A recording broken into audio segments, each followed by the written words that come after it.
So Natty and I just bought this houseboat. Guess how much for? Thank you.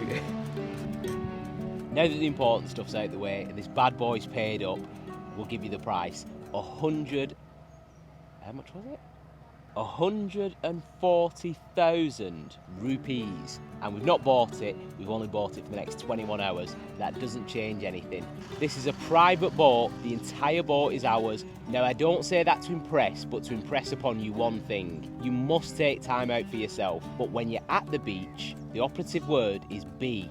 Be at the beach. So hiring something like this takes away the Wi-Fi, takes away the internet, takes away access to the outside world. It's just you, your private chef, and the waters.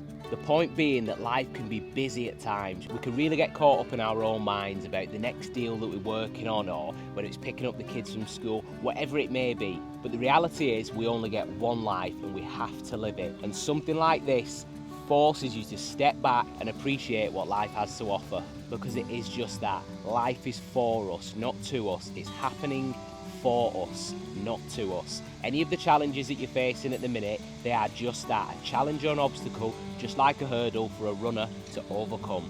And now that the important stuff's out the way, this bad boy's paid for, we settle down on top deck and look at that view.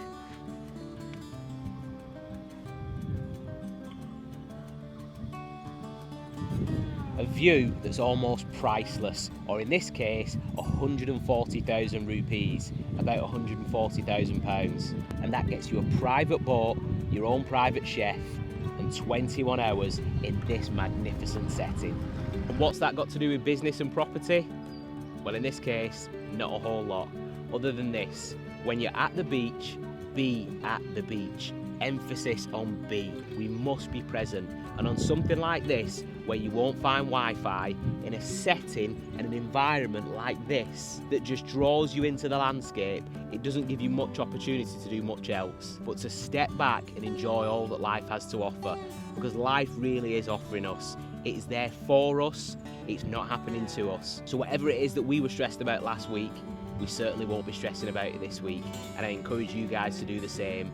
Whether you're on your own private boat in the south of India or you're just taking a well-deserved day off, do exactly that, switch off. Now it might be easy for me to say this because upon arrival in India my phone actually broke, but you know what?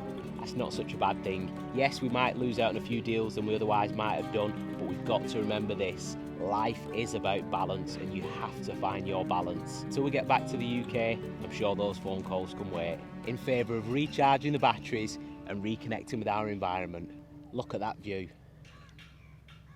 I was in a meeting at the end of 2023 where advice to another person in the room was to be kind to themselves. And that's a sentiment that I think we should all adopt. And that kindness comes in many different ways. And it might be just stepping back and taking 5 minutes for yourself and allowing your batteries to fully recharge. Because as the old analogy goes, if you're a bucket with holes in, you can never give from a place of abundance. You will never be able to give from the overflow. Whereas if you take the time to plug those holes and allow your bucket to replenish, you'll be able to give from that overflow and that tap of abundance that will never be switched off.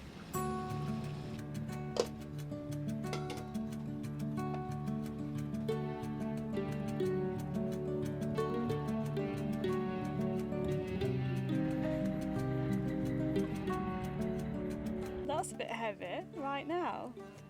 Just look at, we're just relaxing and you want to talk about how far we've come in life and business.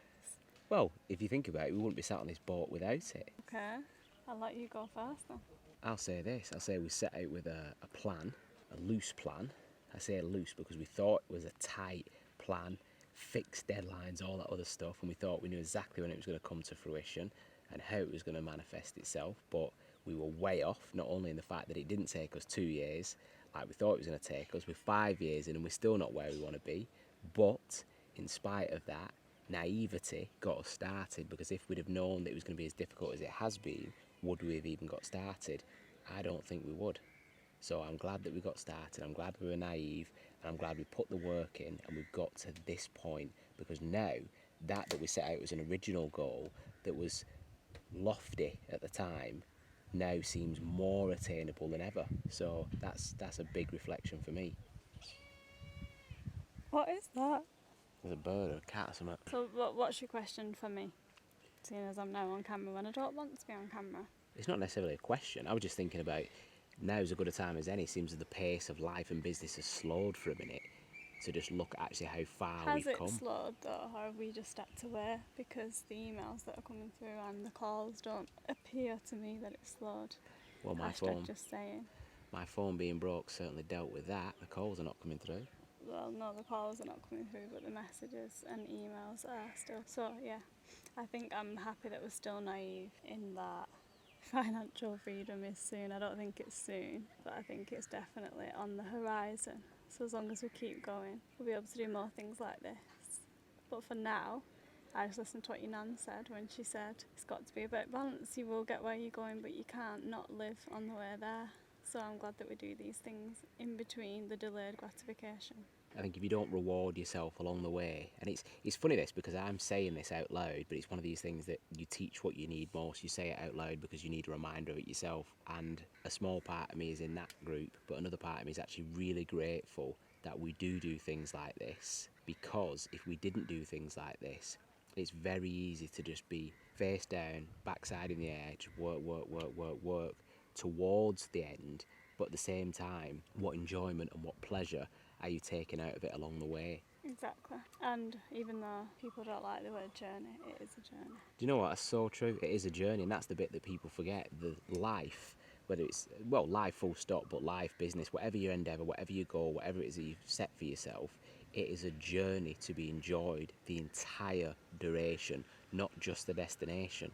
It really is. I think it's like a cliche, isn't it? It's one of them throwaway remarks that people say a lot of the time. Oh, life's a journey, life's a journey. Yeah. But it really is, because if you think about what we've done the past 5 years in business, let's speak business solely for a minute. The past 5 years Have been very difficult and not what we would have expected. yeah. So for anyone that's looking to get into property, yes, it is easy to follow the steps, but it's not easy to actually go through with the steps, if that makes sense. Yeah, I'd say it's I know what simple. I'm trying to say. Simple but not easy. Yes, it's a Yeah. simple formula, but it's not an easy formula to do. Yeah. So the past 5 years in business, I would say, have been a journey. It's like gym sessions, like gym time, isn't it? You know, it is improving you in terms of your base, your foundation, your muscles, your strength, your endurance, your ability. All of that stuff is improving. So it's worthwhile having it and sort of feeling it, experiencing it, the highs and the lows, actually. Because sometimes, again, somebody said that the other day, didn't they? They said about if it was sunny every day, you wouldn't appreciate a sunny day or something like that. If it was sunny every day, deserts are made out of sun all year round. Exactly. If it was sunny every day, you'd end up with a desert. But equally, if it was raining every day, you'd probably end up in the middle of the ocean. So, yeah, Need the balance. exactly. You need the balance. So I think the journey in itself is the best bit. It's kind of, I'm gonna say an Oreo, like the creamy bit in the middle is the best bit. So the journey itself is the best bit, and the bit on the sides are just the bookends. Good analogy. Double stuffed Oreos, obviously. Well, yeah, only the best for you and QN. Double stuffed Oreos. What do you think we would be doing now if we hadn't have started out in property? Ooh, I think we would be looking for something, because I think at the time that we started property, there was a door that opened. I don't know what the door was, but it opened and we realised that we could have the things that we wanted. For example, I want an animal sanctuary. You want to speak to people, help people, orate to the masses. So I think we realise that you can do things in life that you want to do. You don't just have to do the 9 to 5.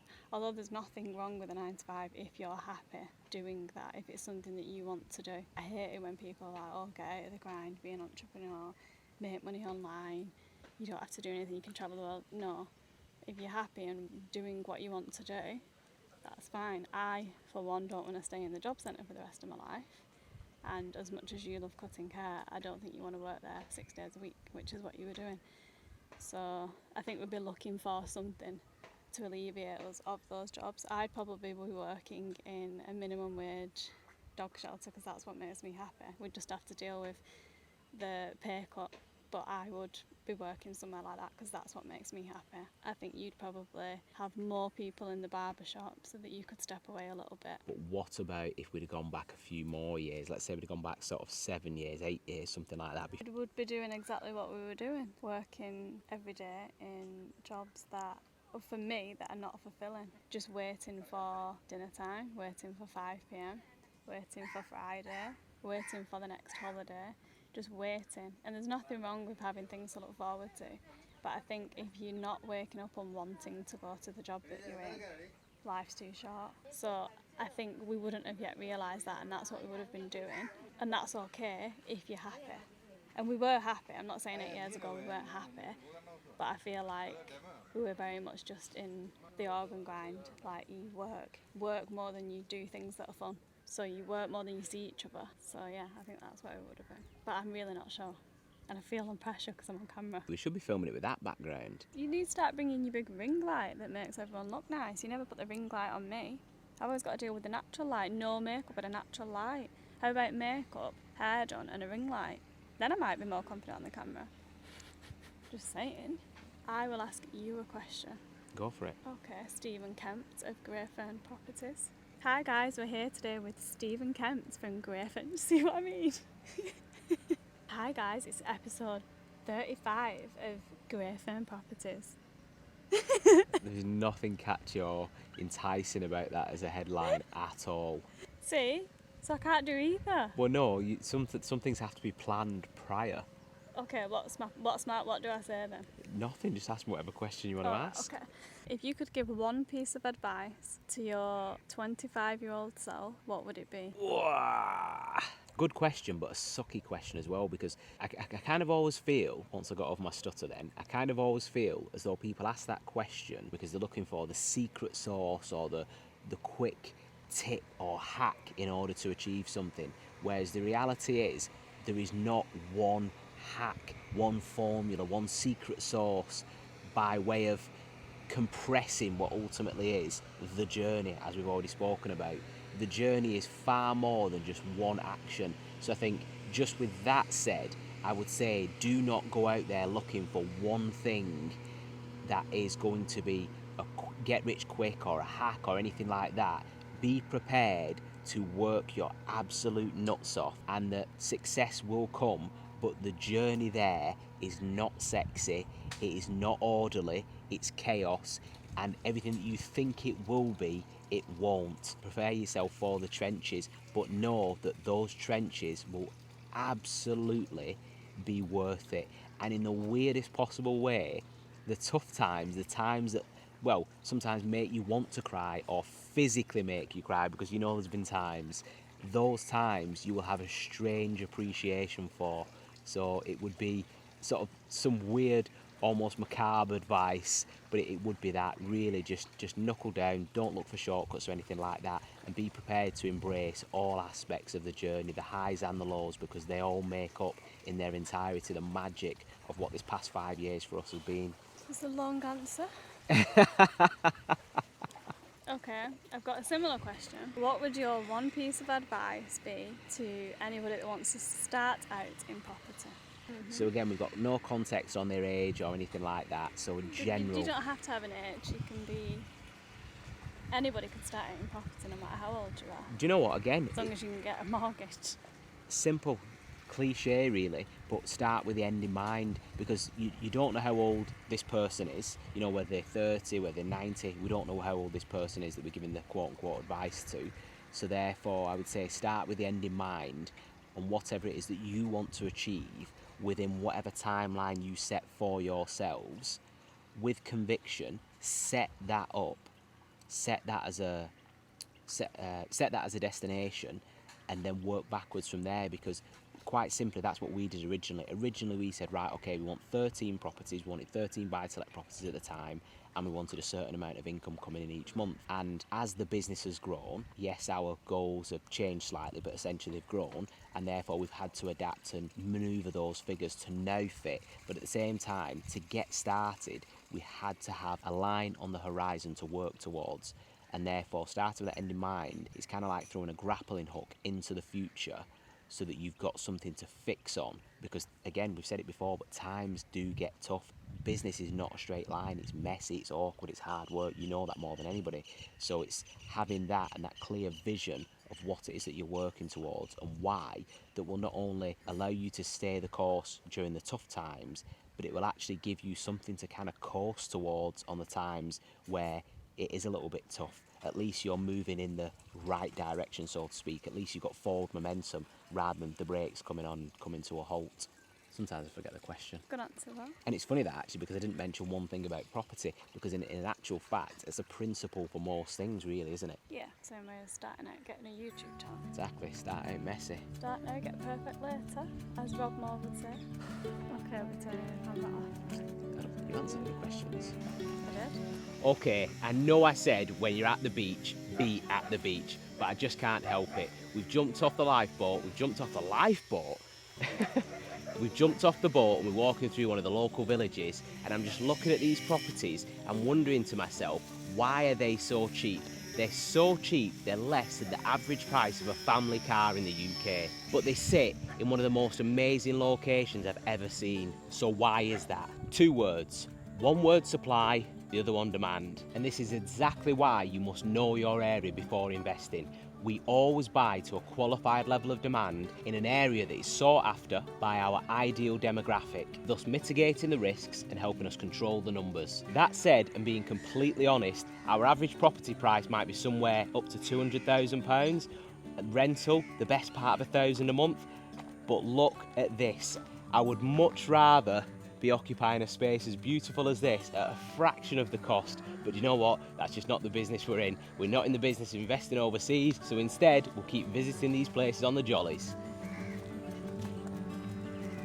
Unfortunately, here's somebody that didn't do their due diligence. This house is literally underwater, but I guess everything has a price tag.